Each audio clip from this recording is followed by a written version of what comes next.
अपने धर्म से, संस्कारों से, विचारों से अगर दूरी तो 35 टुकड़ों में कहानी पूरी। इनके लिए हमारी जो केरला स्टोरी है वो प्रोपोगेंडा है, कश्मीर फाइल्स है वो प्रोपोगेंडा, लेकिन एक पीके जिसमें हमारे शिव जी को भागते हुए दिखाया गया बाथरूम में, वो एंटरटेनमेंट वाली पिक्चर है। ये वही ममता बनर्जी है जो हमारे रामनवमी पे पत्थर चलते हैं तो बोलती है कि मस्जिद के आगे से तुम रैली निकाल रहे हो, ये तुम्हारी गलती है। कौन सा ऐसा हिंदू है जो बोलता है रामचरितमानस की कसम खाके कि हम सर तन से जुदा कर देंगे। अब देख लो, सीरिया में अगर कोई भारत का वासी मरता है, यमन में मरता है, अफगानिस्तान में मरता है, ईरान में मरता है, तो वो केरला का ही बंदा क्यों निकलता है? क्योंकि अब्दुल तो अब जा चुका है, अब्दुल की दुनिया चली गई है। अब जो भी हनी ट्रैपिंग का काम है, जो भी ISIS के प्लान को आगे बढ़ाने का काम कर रहा है, वो लड़कियां इनिशिएटिव ले रही है, मुस्लिम लड़कियां।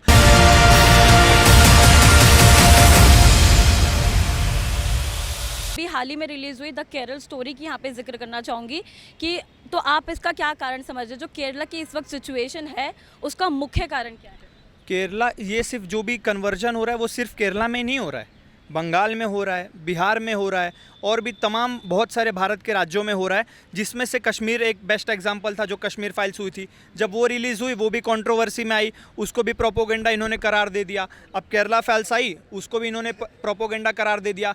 इनके लिए हमारी जो केरला स्टोरी है वो प्रोपोगेंडा है, कश्मीर फाइल्स है वो प्रोपोगेंडा, लेकिन एक पीके जिसमें हमारे शिव जी को भागते हुए दिखाया गया बाथरूम में, वो एंटरटेनमेंट वाली पिक्चर है। ओ माय गॉड, जिसमें बताया गया कि दूध मत चढ़ाओ, ये मत करो, कृष्ण भगवान की ज़्यादा भक्ति मत करो, मूर्ति मत रखो, वो इनके लिए एंटरटेनमेंट वाली मूवी है। तो यही सब दोहरा चरित्र है, ये पूरे भारत की जनता देख रही है। इन्होंने अपना लेफ्ट विंग ने पूरा प्रयास कर लिया कि हम किसी तरीके से केरला स्टोरी को फ्लॉप कर दें, लेकिन उसी जितना स्पीड से इन्होंने फ्लॉप करने का प्रयास किया, उसके डबल स्पीड से केरला स्टोरी ब्लॉकबस्टर आ गई। 100 करोड़ की लिस्ट में भी आदर्श शर्मा की पहली पिक्चर शामिल हो गई। अब इसको ये बैन करने का काम किसने किया? लेटेस्ट ममता बनर्जी ने।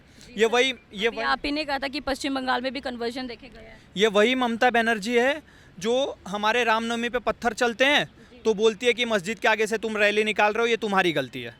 ठीक है ना? ये वही ममता बनर्जी है जो अतीक अहमद के गुंडे होते हैं, वहाँ पे कैंडल मार्च निकलता है तो उनको संरक्षण देने का काम करती है कि निकालो कैंडल मार्च। तो और अगर हमारी केरला स्टोरी आ जाए तो उसको बैन करने का डेट कल आया तो आज ही पुलिस भेज के थिएटर बंद करवाने लग जाती है। तो यही सब जो दोगला चेहरा है ममता दीदी का, वो पूरी भारत की जनता देख रही है।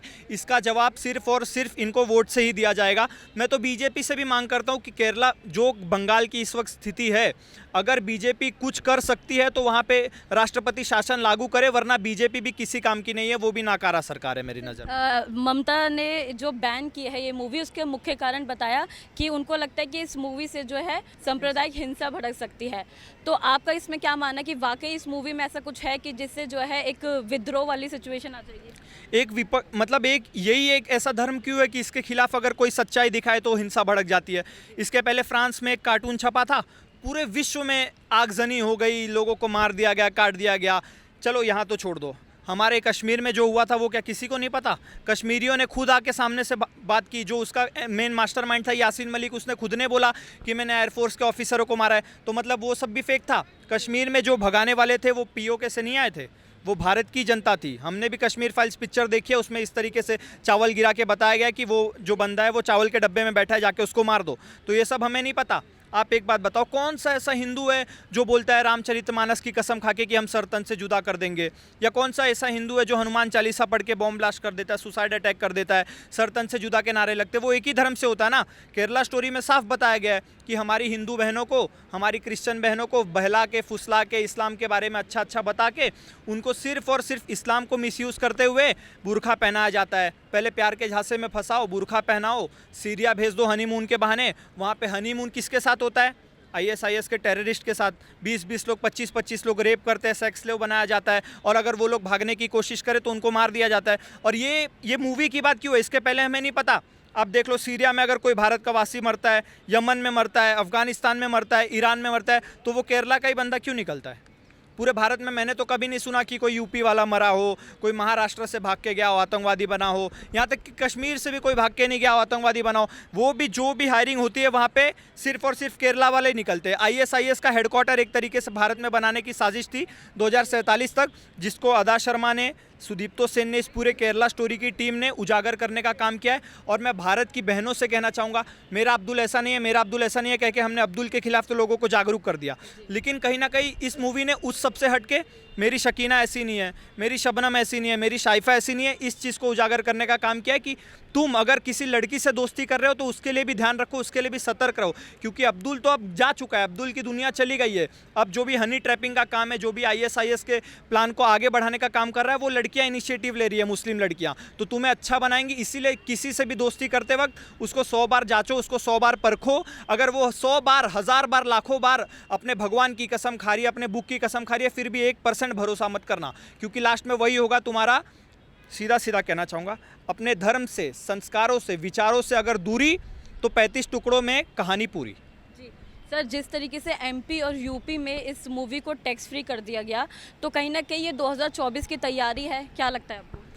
2024 की तैयारी हो या ना हो, लेकिन हिंदुत्व को जगाने की तैयारी ज़रूर हो चुकी है। MP में, UP में टैक्स फ्री हो चुका है, अभी खबर आ रही थी आसाम में भी टैक्स फ्री होने वाला है, उत्तराखंड में भी टैक्स फ्री होने वाला है, महाराष्ट्र में भी टैक्स फ्री होने वाला है। ये जितने भी कम्युनिस्ट और ये जो कांग्रेस शासित राज्य है उसको छोड़ के जो भी भाजपा शासित राज्य है उसमें 110% ये टैक्स फ्री होगा।